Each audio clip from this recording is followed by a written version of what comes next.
My sister broke the one rule. I had and almost unalived my family, then showed up at dinner with a glass of wine. When I asked why she won't stop, she said, "He's still breathing, isn't he?" That was 10 months ago. Today, she was screaming my name through the Ring camera, begging me to stop. My sister and I have always had an okay at best relationship. We never talked, but we never fought either. We never shared clothes, never talked about boys, never did anything like that. Whenever it was just us two, the air was filled with awkward silence, which neither of us cared enough to break. But that all changed when she turned 21, because the second she took her first sip of beer, everything changed. She went from drinking monthly, to weekly, to daily. It felt crushing seeing her delve deeper and deeper, and what was even worse was when she tried to drag me down with her. I never liked alcohol and wanted to stay away from it, but she bullied and coerced me into it. On her 22nd birthday, she gave me a bottle of water that was actually straight vodka, and when I spat it out and started coughing, I looked up to see her recording my reaction and laughing. I gave her one final chance after that. I told her if she tried to drag me into drinking again, I would cut her off. Well, a month later, it was her and her boyfriend's anniversary. They invited me out with them, and my sister promised not to ask me to drink with her. Of course, she lied. Throughout the whole night, she kept giving me extremely diluted drinks that I didn't even realize had alcohol in them. Some vodka, whiskey, even rum. I remember feeling a light buzz after my third drink and the world started spinning. This was the first time I was intoxicated. I clung to her asking what was wrong with me, but she just laughed and because she was tipsy herself, admitted what she had done. I don't remember the specifics. All I remember is being enraged. I called a cab on the spot, and once home I sent her a voice note telling her I never want to see her again. What's even more insane is that she called me a week later,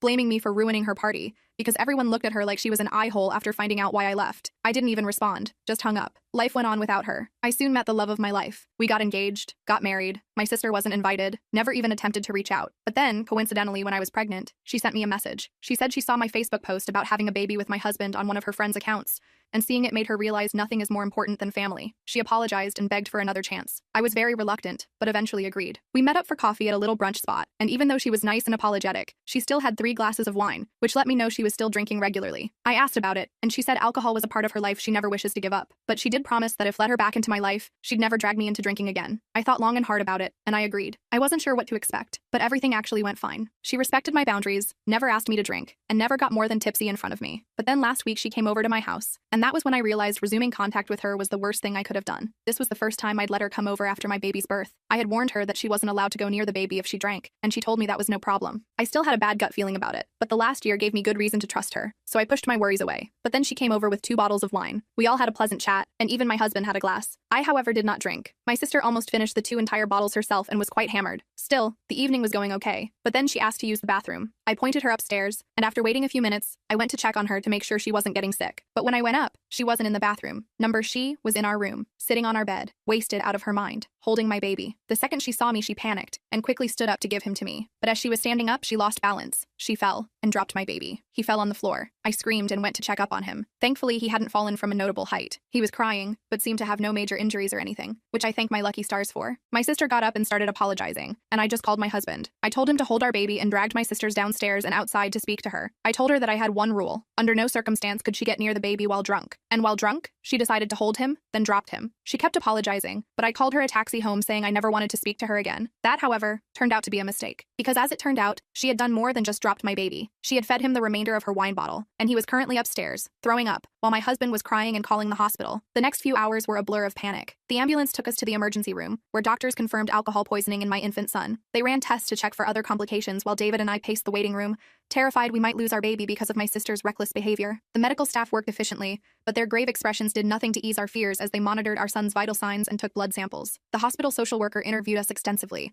looking suspicious when we explained how our son had ingested alcohol. I could see in her eyes that she thought we might be covering something up. They started a mandatory child welfare investigation, making us feel like criminals when we were the victims. We had to answer the same questions repeatedly, describing the incident in excruciating detail while our baby received treatment in another room. I tried calling Megan repeatedly during this nightmare, but she wouldn't answer. Texts went unread, voicemails unheard. She had simply vanished after the ambulance took us away. David had made her leave our house, but we expected at least a call to check if Jackson was all right. Her complete disappearance only confirmed that deep down, she knew the gravity of what she'd done. After an agonizing night at the hospital, the doctors finally told us Jackson would be okay. There was no permanent damage detected, though they warned us that even small amounts of alcohol could potentially cause developmental issues that might not be immediately apparent. We'd need to monitor him closely and bring him for follow-up appointments. The relief nearly buckled my knees, and David and I clung to each other, sobbing with gratitude that our son had escaped serious harm. When we brought Jackson home the next day, I was filled with equal parts relief and rage. My sister had endangered my child's life and then disappeared without taking any responsibility. That afternoon, while Jackson napped under David's watchful eye, I drove to Megan's apartment, running on adrenaline and no sleep. My knuckles were white on the steering wheel as I rehearsed what I would say, determined to make her understand the consequences of her actions. I pounded on her door until her boyfriend Thomas answered, looking hungover and confused. He claimed Megan wasn't there and hadn't come home last night after visiting us. I showed him photos of Jackson in the hospital and explained what happened. The color drained from his face. His shock seemed genuine, suggesting Megan hadn't even told him what had transpired. She's been getting worse, he admitted, drinking more than ever. I've tried to help, but you make excuses for her. I finished his sentence. You're enabling her, and she almost killed my baby yesterday. The words came out sharp and clear, cutting through whatever defense he might have been preparing. He denied this, saying she'd been through tough times that I didn't understand. I lost it then, telling him exactly what I thought of both of them. Before leaving, I made it crystal clear. If either of them came near my family again, I'd have them arrested. His stammered apologies followed me down the hallway, but they meant nothing compared to my baby's safety. Back home, I found David holding Jackson, who was thankfully sleeping peacefully. We agreed immediately. My sister was permanently cut from our lives. We blocked her number, social media accounts, and email addresses. We installed a simple security camera at our front door. We documented everything that had happened for potential legal action if necessary. The decisions came easily. Our son's safety was non-negotiable. For a week, we focused solely on Jackson's recovery, taking turns monitoring him day and night. He seemed to be bouncing back well, showing no lasting effects from the ordeal. We were just starting to breathe easier when my phone exploded with messages from relatives. Megan had posted a tearful, clearly intoxicated video online claiming I was keeping her from her nephew out of spite. She described herself as a loving aunt who made one tiny mistake and was now being cruelly punished. The video had prompted a flood of family members to contact me,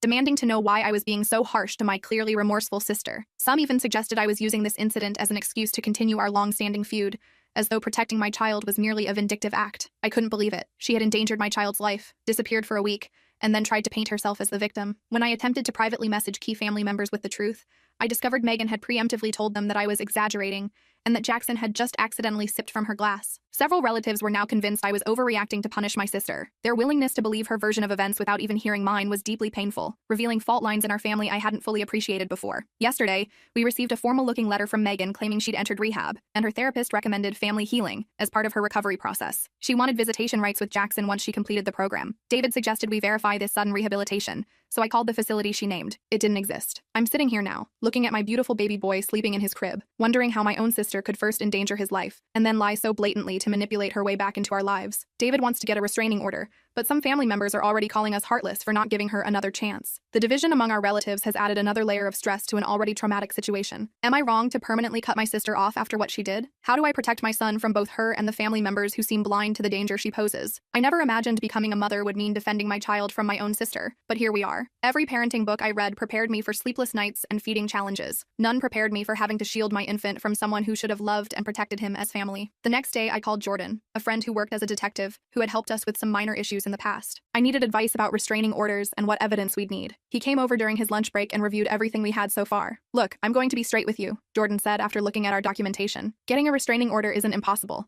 but judges typically need more than one incident to establish a pattern of behavior. I showed him the fake rehab letter, the social media posts, and played the drunken video Megan had posted. His expression grew more serious with each piece of evidence. Document everything, he advised. Every text, every call, every social media post. Set up cameras if you can afford them. And most importantly, don't engage with her directly. After he left, I set up a separate email account just for documenting Megan's harassment. I forwarded all the messages from relatives, screenshots of her social media posts, and wrote a detailed account of what happened with Jackson while it was still fresh in my mind. David installed additional security cameras covering our backyard and driveway. That night, we got our first alert from the front door camera. I checked the footage expecting a package delivery or something innocent. Instead, I saw Megan stumbling up our walkway at 11:30 p.m., clearly intoxicated, with a bouquet of flowers and a teddy bear. She rang the doorbell repeatedly, then sat on our porch for nearly 20 minutes before leaving the items with a note. David went out to retrieve them when she was gone. The note read, "I'm so sorry for the misunderstanding. Please let me see my nephew. He needs his auntie in his life. Love, Meg." The flowers reeked of cigarette smoke and alcohol, like she'd brought them straight from a bar. I added this incident to our documentation file and threw everything in the trash. The fact that she'd come to our home drunk just proved she hadn't changed at all. The next morning, I called our pediatrician to warn them that Megan might try to access Jackson's medical records. They added a note to his file requiring additional verification for any information requests. Later that day, I received a call from the pediatrician's office. "Mrs. Mitchell, this is Stacy from Dr. Peterson's office. I wanted to let you know that someone claiming to be your sister called requesting copies of Jackson's records. Following your instructions, we declined to release any information." My blood ran cold. Did she say why she wanted them? She said she was helping you gather documentation for a specialist consultation. When we asked for the authorization form you supposedly signed, she hung up. I thanked Stacy for the call and immediately contacted Jordan again. He said this strengthened our case but still wasn't quite enough for an emergency restraining order. He suggested we notify Jackson's future daycare about the situation. situation. The following day, David and I visited Little Explorers Daycare where we'd planned to enroll Jackson when I returned to work. As we explained our situation to the manager, Karma, her expression shifted from professional politeness to concern. "Actually," she said hesitantly, "someone matching your sister's description was here yesterday,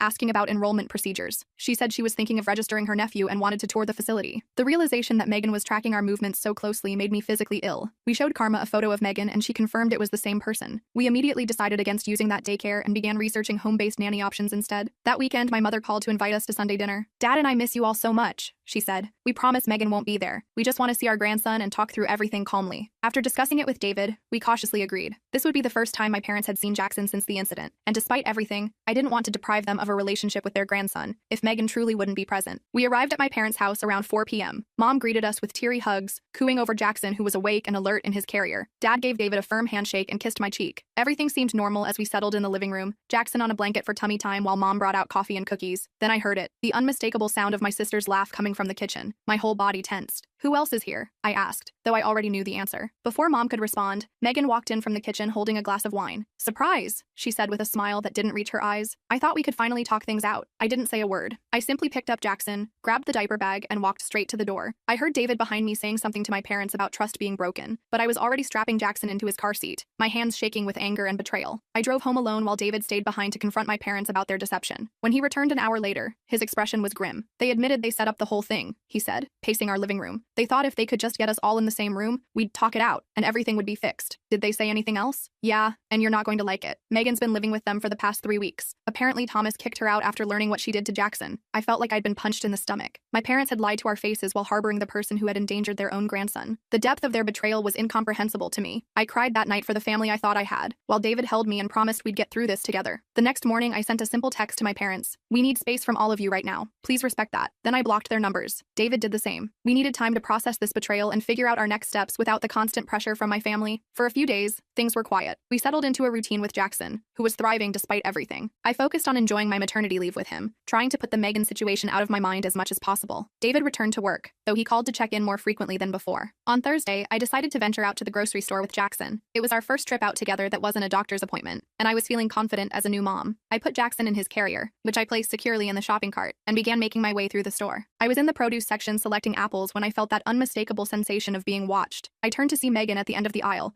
pretending to examine a display of oranges while clearly tracking my movements. When our eyes met, she quickly looked away, acting as if she hadn't seen me. My heart raced. This couldn't be a coincidence. This was our local store, far from my parents' house where she was staying. She must have followed me here. I abandoned my half-filled cart and headed straight for the exit, clutching Jackson's carrier tightly. In the parking lot, I scanned for Megan but didn't see her. I quickly secured Jackson in the car and drove home, checking my rearview mirror constantly. Once home, I had a full-blown panic attack, my first ever. I couldn't catch my breath, my heart was racing, and I was convinced Megan was going to appear at any moment. I called David at work, barely able to speak coherently. He came home immediately to find me still shaking, Jackson thankfully napping peacefully in his bassinet. "We need legal help," David said once I'd calmed down. "This is stalking." The next day, we consulted with Jordan again, who agreed we needed to pursue a restraining order more aggressively. He reviewed our documentation and explained our options. "For a restraining order, we typically need evidence of threats or harassment," he explained. "Following you in a grocery store is concerning, but difficult to prove as intentional harassment. Courts generally want to see a pattern of behavior that would make a reasonable person fear for their safety." "So there's nothing we can do?" David asked, frustration evident in his voice. "I didn't say that," Jordan replied. "Start documenting everything. Times, dates, locations. Set up more cameras. If she keeps showing up where you are, that builds our case. And don't respond to any contact attempts. That can be used against you to argue the contact was welcome." We left Jordan's office with a plan. We would document meticulously, avoid all contact, and build our case. It wasn't the immediate solution we wanted, but it was something. Over the next week, Megan escalated her attempts to contact us. She created new email addresses to bypass our blocks, sent daily messages about her recovery journey, and left voicemails asking for just 5 minutes with Jackson. Each message started sympathetically enough, but inevitably included subtle guilt trips and manipulative language. "I know you're just trying to protect Jackson," one voicemail said, "but do you really want him growing up without knowing his aunt who loves him so much? Don't you remember how much you loved spending time with Aunt Patty when we were kids?" I saved everything without responding. With each message, her tone gradually shifted from pleading to demanding, from "I understand why you're upset" to "you're being unreasonable, and you can't keep him from me forever." 2 weeks after the grocery store incident, our newly hired nanny, Jessica, reported something disturbing. While taking Jackson for a walk in the neighborhood, she noticed the same car circling the block 3 times. She couldn't identify the driver, but the behavior was concerning enough that she cut the walk short and returned to our house. "I'm probably being paranoid," Jessica said, "but with everything you've told me about your sister, I didn't want to take any chances." We thanked her for her vigilance and decided to invest in a GPS tracking device for the stroller. It felt ridiculous. What parent has to track their baby's stroller because of their own sibling? But we were taking no chances with Jackson's safety. The next day, I received a troubling call from Dakota,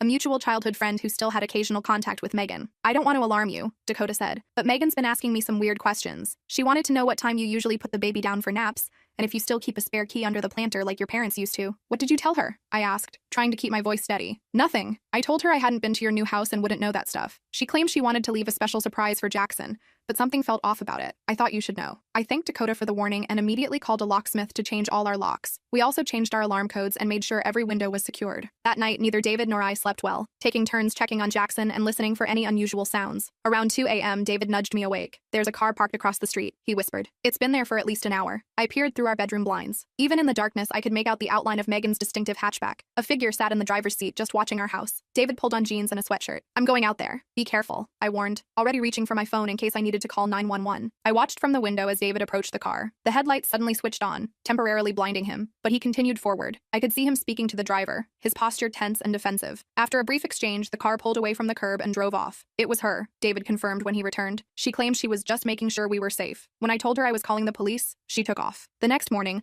we took this new evidence to Jordan, who agreed we finally had enough for a temporary restraining order. We filed the paperwork that day, and the order was granted within hours. Megan was now legally prohibited from coming within 500 feet of us, our home, or Jackson's doctor's office. For about a week, the restraining order seemed to work. We didn't see Megan's car, receive any messages from unknown accounts, or notice anyone following us. We began to relax slightly, thinking perhaps the legal action had finally gotten through to her. Then I discovered something horrifying. While checking Instagram one evening, I stumbled across a mommy blog account using photos of Jackson. The account was called Auntie's Adventures, and featured dozens of my Facebook photos of Jackson with captions like, "My precious nephew growing so fast," and "Can't wait for our next cuddle session." I dug deeper and found 3 more fake accounts across different platforms, all using stolen photos of my son and pretending to have a relationship with him. One even included fabricated stories about babysitting adventures and special auntie and nephew moments that never happened. I spent hours reporting these accounts and adjusting our privacy settings to lock down all our personal information. David contacted Jordan about this new development, but since Megan hadn't directly contacted us or approached us physically, the fake accounts didn't technically violate the restraining order. The stress was taking a toll on both of us. David suggested we start therapy to help deal with the constant anxiety and hypervigilance we were living with. We found a therapist specializing in family trauma and scheduled our first session for the following week. During that first therapy session with Dr. William, we took turns explaining the situation, from the initial incident with Jackson to the ongoing stalking behavior. Dr. William was validating and supportive, helping us understand that our reactions were normal given the circumstances. Halfway through the session, David's phone rang. He apologized and moved to silence it, but then saw it was our neighbor calling. He answered, listened for a moment, then his face went pale. "We need to go," he said, already standing. "Someone broke into our house." We rushed home to find 2 police officers in our driveway. Our neighbor had called 911 after noticing our side door standing open. The officers had cleared the house and found no one inside, but invited us to check if anything was missing. Everything in the living room and kitchen appeared untouched. Our electronics, jewelry, and other valuables were all in place. But when we reached Jackson's nursery, I stopped dead in my tracks. On the changing table sat a large gift basket wrapped in cellophane with a pink bow. Inside were baby clothes, toys, and a card signed, "With love from Auntie Megan." But something was wrong. I approached the basket cautiously and detected a strong smell of wine. When David carefully unwrapped it, we discovered all the baby clothes were soaked in red wine. The card inside read, "Since you won't let me see him, I thought I'd send something for him to remember me by. Blood is thicker than water, but wine leaves a stronger stain." The police documented everything and took the basket as evidence. They explained that since nothing was damaged or stolen, and Megan had left before they arrived,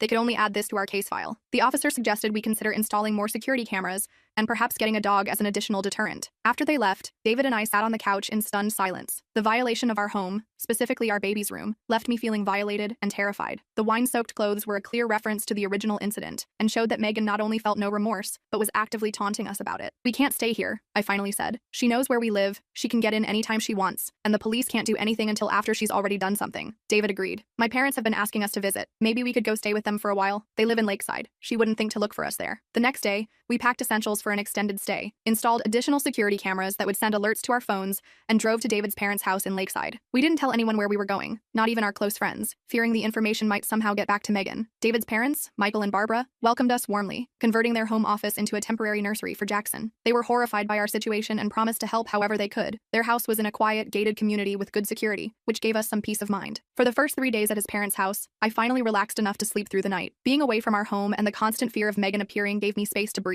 Jackson seemed to sense the change in atmosphere too. He was smiling more and fussing less. On the 4th day, my phone chimed with a text from an unknown number. "Nice place. The garden looks peaceful." My blood ran cold. I showed David the message, and he immediately went outside to scan the neighborhood. There was no sign of Megan, but the message was clear. She had somehow found us again. Michael, David's father, was a retired security specialist who had worked for various corporations. When we showed him the text, he immediately went into professional mode, helping us secure the house further and coaching us on safety protocols. No establishment established routines, he advised. Vary your schedules, the times you come and go, different routes if you drive anywhere, and absolutely no social media updates, not even private ones. We followed his advice religiously, but Megan still managed to extend her reach. She somehow obtained David's parents' phone numbers and began calling them with elaborate stories about me keeping her from her only nephew. When that didn't work, she moved on to his extended family, forcing us to have uncomfortable conversations with aunts, uncles, and cousins, explaining why a woman they'd never met was contacting them about our baby. Meanwhile, the court date for our permanent restraining order was approaching. We gathered all our evidence, the hospital records, police reports, photographs of the wine-soaked baby clothes, records of the fake social media accounts, and statements from witnesses like Dakota and Jessica. Jordan was confident we had a strong case. The day before the hearing, we received notice that Megan had hired her own attorney, a surprisingly high-profile lawyer known for aggressive tactics. How she afforded him, I had no idea, but his involvement raised the stakes significantly. In court, I presented our case as calmly and factually as I could, despite my nerves. I detailed how Megan had endangered Jackson by giving him alcohol, her subsequent stalking behavior, the break-in, and the ongoing harassment. Our documentation was thorough and well-organized, thanks to my obsessive record-keeping over the past weeks. Then Megan's lawyer stood up. He portrayed her as a struggling alcoholic who had made one terrible mistake and was being unfairly punished while trying to recover. He claimed I had a history of exaggerating Megan's behavior due to childhood jealousy, and that I was using this incident to permanently cut her off from family connections she desperately needed for her recovery. My client has enrolled in rehabilitation, Your Honor, he said smoothly. She acknowledges her grave error in judgment but is actively seeking help. Permanently severing family ties through this order would be detrimental to her recovery and denies the possibility of supervised reconciliation in the future. The judge asked several pointed questions of both sides, then announced he would take a 30-day continuance to review all evidence before making a final decision. In the meantime, the temporary restraining order would remain in effect. We left the courthouse feeling deflated. We'd hoped for immediate resolution, but now faced another month of uncertainty. As we walked to our car, I spotted my mother standing near the courthouse steps. She approached cautiously, looking thinner and more tired than I remembered. "Can we talk?" she asked. "Just for a minute." David squeezed my hand but stepped away to give us privacy. I crossed my arms defensively, not ready to forgive her betrayal. "Megan told us she's having suicidal thoughts," my mother said without preamble. "She says being cut off from family is killing her. Can't you drop this restraining order and let us work together as a family to help her?" I couldn't believe what I was hearing. "Mom, she gave alcohol to my infant son. She broke into our house. She's stalking us. And you want me to just forgive and forget because she says she's suicidal?" My mother looked down. "We're just trying to help both our daughters. Is that so wrong? How did she find us at David's parents' house?" I asked suddenly, a suspicion forming. My mother's guilty expression confirmed my fears before she spoke. "I might have mentioned where you were staying. I didn't think it was a secret." The betrayal hit me all over again. My own mother had compromised our safety, all while trying to guilt me into dropping protections for my child. I took a deep breath, fighting back tears. "We're done here," I said quietly. "Don't contact us again until you decide which daughter's well-being you actually care about." I walked away, joining David at the car. As we drove back to his parents' house, I explained what had happened. We decided it was time to cut contact with my parents as well, at least temporarily. They had proven they couldn't be trusted with even basic information about our whereabouts. That evening, David's mother handed me a sealed envelope that had been dropped off while we were at court. "A young man delivered this," she explained. "He said it was important." Inside was a handwritten letter from Thomas, Megan's ex-boyfriend. He explained that he'd broken up with her after witnessing her obsession firsthand and wanted to warn us about her deteriorating mental state. "She talks about rescuing your baby all the time," he wrote. "She's drinking heavily again and has a whole wall covered with photos of him printed from your old social media. I'm truly scared for what she might do and thought you should know." We immediately provided this information to Jordan and the police, who finally began taking our concerns more seriously. Jordan filed an addendum to our restraining order request, including Thomas's letter as new evidence. The night before our rescheduled court date, the security system at David's parents' house triggered an alert. The cameras captured Megan attempting to enter the backyard by scaling the fence. The alarm had activated automatically, sending her running before she could get fully over the fence. The footage clearly showed her face, giving us fresh, undeniable evidence of her violating the temporary order. In court the next morning, the judge reviewed both the original evidence and the new developments. This time, Megan appeared surprisingly composed. She wore a conservative dress, minimal makeup, and kept her eyes downcast in an appearance of contrition. Her attorney presented a new narrative. Megan had recognized her problems and was actively seeking treatment for alcohol addiction. He submitted paperwork from a treatment facility as evidence of her commitment to change. When given my chance to speak, I delivered an emotional but fact-based account of everything that had happened. I explained that while I wished my sister well in any genuine recovery effort, her repeated violations of boundaries and the escalating nature of her behavior made me fear for my family's safety. "Your Honor," I said, my voice catching despite my best efforts. "I wake up every night checking that my baby is still breathing in his crib. I can't go to the grocery store without looking over my shoulder. My sister gave alcohol to my infant, broke into our home, and has now followed us to a different city. This isn't about punishment, it's about protection." The judge considered all the evidence, particularly the recent security footage showing Megan's attempt to enter David's parents' property. He granted the permanent restraining order immediately, ordering Megan to stay at least 1,000 feet away from me, David, Jackson, and any residence or workplace associated with us for a period of 3 years. We felt momentary relief as we left the courthouse, but it was short-lived. Within hours, Megan violated the order by sending an email from a new address. "No piece of paper will keep me from what's mine. Blood doesn't smudge away with a judge's signature." We forwarded it immediately to the police and Jordan, who advised us that this violation could result in her arrest. Officers went to Megan's last known address to serve the restraining order and potentially arrest her for the immediate violation,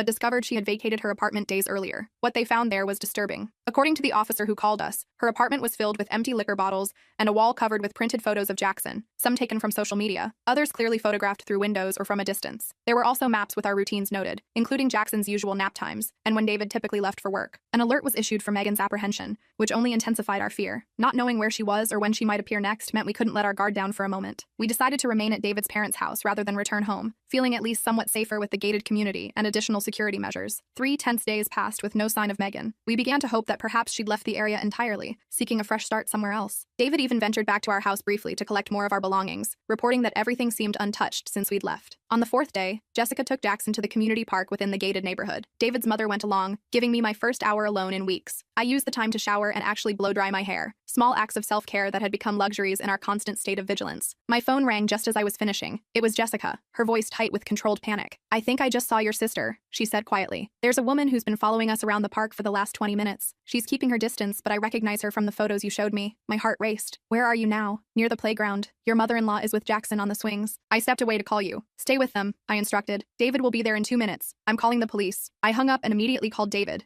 who was working in his father's home office. He ran out the door without even ending the call. Then I dialed 911, explaining the situation and the active restraining order. They promised to dispatch officers immediately. Through the living room window, I saw David's car screeching out of the driveway. I paced anxiously, waiting for news. 5 minutes later, though it felt like hours, David called back. "We've got Jackson," he said, breathless. "We're coming home now." Jessica definitely saw Megan. She tried to run when I showed up, but the security guard stopped her at the gate. "Police are taking her into custody now." I collapsed onto the couch in relief. When they arrived home minutes later, I clutched Jackson to my chest, breathing in his baby scent and letting tears flow freely. For the first time in weeks, I allowed myself to believe we might actually be safe. Later that evening, an officer called to confirm that Megan had been arrested for violating the restraining order. She would be held pending a bail hearing, and given her history of violations, there was a good chance she would remain in custody, at least temporarily. We thanked the officers profusely for their quick response. That night, I slept deeply for the first time in what felt like months, with Jackson's bassinet pulled close to our bed, and the knowledge that, at least for now, Megan couldn't reach us. The next morning, we began serious discussions about our long-term plans. Did we want to return to our home eventually? Should we consider moving to a different city? How would we handle family events in the future, knowing my parents couldn't be trusted to maintain boundaries? We had more questions than answers, but one thing was clear. Our lives had been fundamentally changed by Megan's actions, and we would never again take our family's safety for granted. Whatever came next, whether Megan remained in custody or was released, we would face it together, with our son's well-being as our only priority. "Do you think she'll ever understand what she did?" I asked David as we sat on his parents' porch that evening, watching the sunset while Jackson napped inside. "I don't know," he answered honestly, "but I do know it's not our job to help her understand. Our job is to protect our son, and that's exactly what we're going to do." I nodded, leaning against his shoulder. The road ahead wouldn't be easy, but for the first time since that horrible day when Megan had given alcohol to our baby, I felt like we might actually find our way through this nightmare. The bail hearing was set for the next morning, and David insisted on attending to make sure the judge understood the severity of the situation. His mom offered to stay with me and Jackson, which was a relief since I wasn't mentally ready to face Megan again so soon. When David returned a few hours later, his expression was a mix of relief and concern. "She got bail," he said, dropping onto the couch beside me. "But there are conditions. She has to wear an ankle monitor to track her movements, submit to weekly drug and alcohol testing, and stay at least 1,000 feet from us at all times." "How did she seem?" I asked, bouncing Jackson gently on my knee. "Oddly calm. Her lawyer did most of the talking. She just sat there staring straight ahead. The only time she showed any emotion was when they mentioned the alcohol monitoring. She actually argued with her lawyer about it. That didn't surprise me. Even with everything at stake, alcohol was still her priority." We decided to remain at David's parents' house a while longer, not quite trusting the monitoring system to keep us safe. Jackson seemed happy enough with the arrangement, thriving under the additional attention from his grandparents. 2 weeks later, we received a call from Jordan. He'd been keeping tabs on Megan's case and had news. They did a full substance abuse evaluation as part of her bail conditions, he explained. The assessment revealed more than just alcoholism. The psychologist found concerning personality disorder traits that might explain her fixation on your son. "What does that mean for us?" I asked. "The court has ordered her to undergo dual treatment, both for alcohol addiction and for her mental health issues. It's actually a good thing. She'll get more comprehensive monitoring than just for the drinking." I felt a strange mix of emotions at this news. On one hand, it was validating to hear professionals confirm what we'd suspected, that Megan's issues went deeper than just alcohol. On the other hand, a diagnosis didn't undo the trauma she'd caused or guarantee she'd actually improve. About a month into Megan's court-mandated treatment, we received a formal letter from her therapist.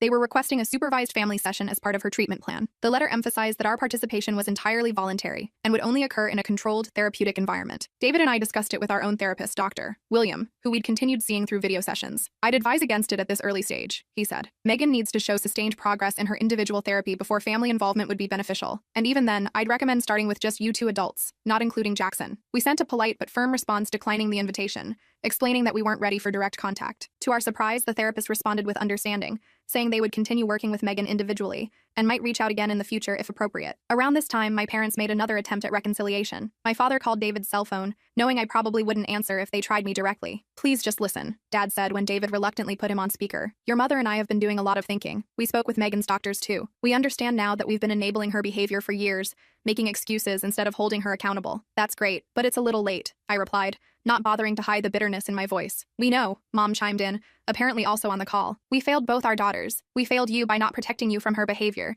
and we failed her by not getting her help sooner. But she is truly changing this time. The doctors say her progress is remarkable." I sighed, exhausted by the cycle of hope and disappointment. Even if that's true, protecting Jackson comes before anyone's feelings, including yours, including hers, and including mine. There was silence on the other end, then my father's voice, softer now. "We understand that. For the first time, I think we really do. I didn't make any promises, but I did agree to let them continue receiving updates about Jackson through email and photos. It was a small concession that cost me nothing but might help rebuild some kind of relationship eventually. Still, I made it clear that any information shared with Megan would result in immediate cutting of communication again." 6 months passed with relative calm. According to reports from her treatment facility, Megan was complying with all requirements. She attended therapy sessions, maintained sobriety, verified by testing, and hadn't violated the restraining order or monitoring conditions. We gradually settled into a new normal, eventually returning to our own home after installing a comprehensive security system that would make a bank vault jealous. Then a formally worded letter arrived, delivered through her therapist as allowed by the court. In it, Megan acknowledged her actions without excuses or manipulation. She expressed remorse for endangering Jackson and for the subsequent stalking behavior. She didn't ask for forgiveness or access to Jackson, just acknowledged the harm she had caused and her commitment to recovery. I read it several times, analyzing every word for hidden manipulation or guilt trips. Finding none, I showed it to David. "What do you think?" he asked. "I don't know," I admitted. "It seems genuine, but we've been fooled before. I'm not ready to respond, but I won't throw it away either." We decided to acknowledge receipt of the letter through her therapist, but maintained our position that direct contact wasn't currently on the table. The therapist continued sending occasional updates, all indicating significant improvements in both Megan's sobriety and understanding of boundaries. I remained cautious, insisting on concrete evidence of change. Over an extended period before considering any kind of reconciliation, we agreed to receive updates but refused direct contact until she demonstrated at least 1 year of stability. It was a hard line, but one David fully supported. Some family members called us stubborn, but they hadn't lived through what we had. 14 months after Megan's arrest, her therapist reached out again, proposing a carefully controlled meeting in their office. The idea sent me into an anxiety spiral. Despite all evidence of Megan's progress, the thought of facing her brought back all the fear and trauma. David suggested a compromise. "What about a video session first? That way we could disconnect immediately if things went south." It seemed like a reasonable middle ground. We scheduled the session for the following week, with her therapist moderating and our therapist doctor, William, joining to support us. When Megan's face appeared on the screen, I was struck by how different she looked. Her complexion was clearer, her eyes brighter and more focused. The slightly bloated appearance that comes with heavy drinking was gone. She seemed genuinely transformed. "Thank you for agreeing to this," she began. "I know it couldn't have been an easy decision." For the next hour, she spoke candidly about her recovery journey. She acknowledged the harm she'd caused without excuses, taking full responsibility for her actions. She talked about the work she'd done to understand the roots of her alcoholism and her unhealthy fixation on Jackson. "I was trying to fill an emptiness inside me," she explained. "When you got pregnant, I convinced myself being an aunt would give me purpose. Then when you rightfully kept me away after what I did, that obsession just grew." I listened silently, monitoring my own emotional reactions while trying to assess her sincerity. "I hope someday I can be an aunt to Jackson in whatever capacity you deem appropriate," she said toward the end of the session. "But I understand that may never happen, and that's a consequence of my actions that I have to accept." That comment triggered my protective instincts. "I appreciate your progress," I said carefully, "but I need to be very clear. Access to my child is not on the table in any foreseeable future. Any relationship we might rebuild would be between us as sisters only." To my surprise, she nodded without argument. "I understand completely. That's a totally reasonable boundary." After several more video sessions over the course of 2 months, we cautiously agreed to an in-person meeting at her therapist's office. When Megan arrived, she was carrying a gift bag. "This is for Jackson," she said, holding it out. I immediately stiffened, thinking of the wine-soaked clothes from before. "We discussed no gifts," I reminded her. "You're right. I'm sorry." She set the bag aside without protest. Old habits. I should have respected that boundary. The fact that she accepted this correction without defensiveness was actually more convincing than any apology could have been. Throughout the session, she remained focused on making amends to me and David, rather than trying to establish any connection to Jackson. When my parents learned we were having these meetings, they immediately started pressuring us to accelerate the reconciliation process. "It's been almost 2 years," my mother argued during a phone call. "Megan's done everything the courts and doctors have asked. Don't you think it's time to be a family again?" "No," I said firmly. "Rebuilding trust takes years, not months. The fact that you're trying to rush this shows you still don't fully understand the situation." That shut down the conversation quickly. Over time, my parents learned that pushing only resulted in us pulling back further. They eventually accepted our timeline, even if they didn't fully understand it. By the 2-year mark of Megan's recovery, we had established a cautious, distant relationship. She attended occasional family gatherings where Jackson was present, but under strict conditions. She remained completely sober and was never alone with him. She accepted these limitations without complaint, seeming to understand they were the natural consequences of her past actions. Meanwhile, I continued my own therapy, working through the trauma and hypervigilance that still affected me. I jumped at unexpected noises and still checked the locks multiple times each night. I struggled with anxiety whenever Megan was in the same room as Jackson, watching her every movement like a hawk. Dr. William assured me these reactions were normal given what we'd experienced and would likely ease with time and continued safety. You're not obligated to trust someone who has given you reason not to, he reminded me. Trust is earned, not owed. That perspective helped me navigate the complicated feelings that arose as Megan continued to demonstrate change. I was learning to trust my instincts while allowing for the possibility of measured reconciliation. When Jackson turned 4, we held a small birthday party at a local park. Family and a few friends attended, including Megan, who now had nearly 3 years of sobriety. She brought a modest gift that she first showed to me for approval, a picture book about dinosaurs, Jackson's current obsession. During the party, I noticed Megan step away from the group, sitting alone on a bench at the edge of the playground. I hesitated, then decided to join her. Everything okay? I asked. Just taking a moment, she said. These gatherings can still be triggering sometimes. Being around people who are drinking, I hadn't even thought about that. Several adults were having beer or wine with the pizza. Do you need to leave? We'd understand. She shook her head. No, I've got coping strategies now. I wanted to tell you something, actually. Today marks 3 years sober for me. Congratulations, I said, genuinely impressed by the milestone. I don't want to make a big deal about it, she continued. It's not why I mentioned it. I just wanted to thank you. Thank me? For what?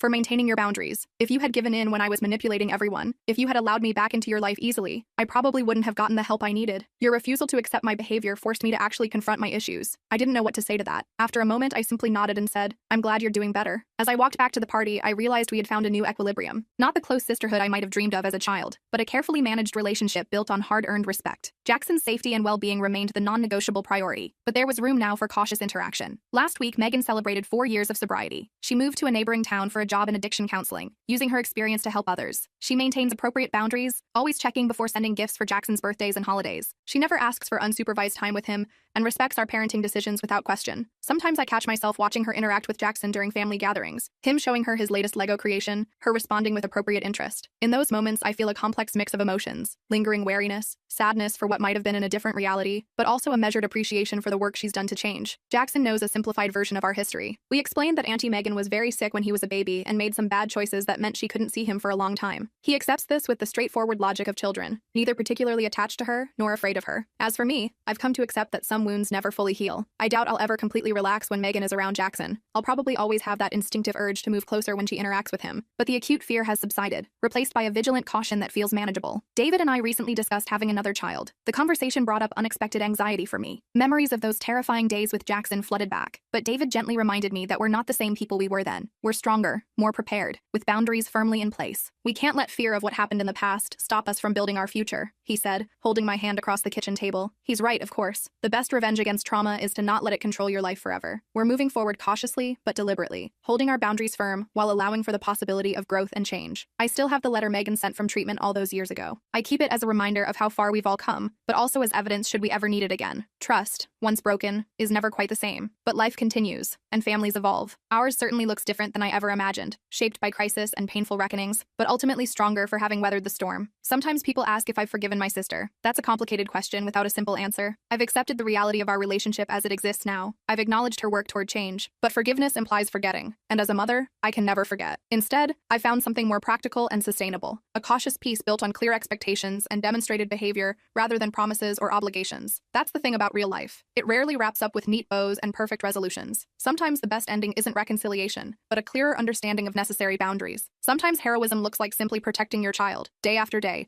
from whatever threats may come, even when those threats come from people who should have loved them. If there's one thing I've learned through all this, it's to trust my instincts as a mother. I knew my sister had problems, but I allowed social pressure and family expectations to override my better judgment. Never again. My son's safety will always come first, regardless of who might be offended by the boundaries we set. For those facing similar situations with family members who endanger your children, my advice is simple. You don't owe anyone access to your child. Not parents, not siblings, not anyone. A relationship with your child is a privilege, not a right. And those who violate your trust with something as precious as your child's safety forfeit that privilege, potentially forever. As for my sister, I hope her recovery continues. I hope she finds fulfillment in her work helping others overcome addiction. I hope the growth she's shown is genuine and lasting. But my priority remains unchanged: protecting my family, maintaining appropriate boundaries, and creating a safe, stable environment for my son to grow up in. That's not a fairy tale ending, but it's a real one. And in the messy, complicated world of family dynamics and addiction, reality is all we have to work with.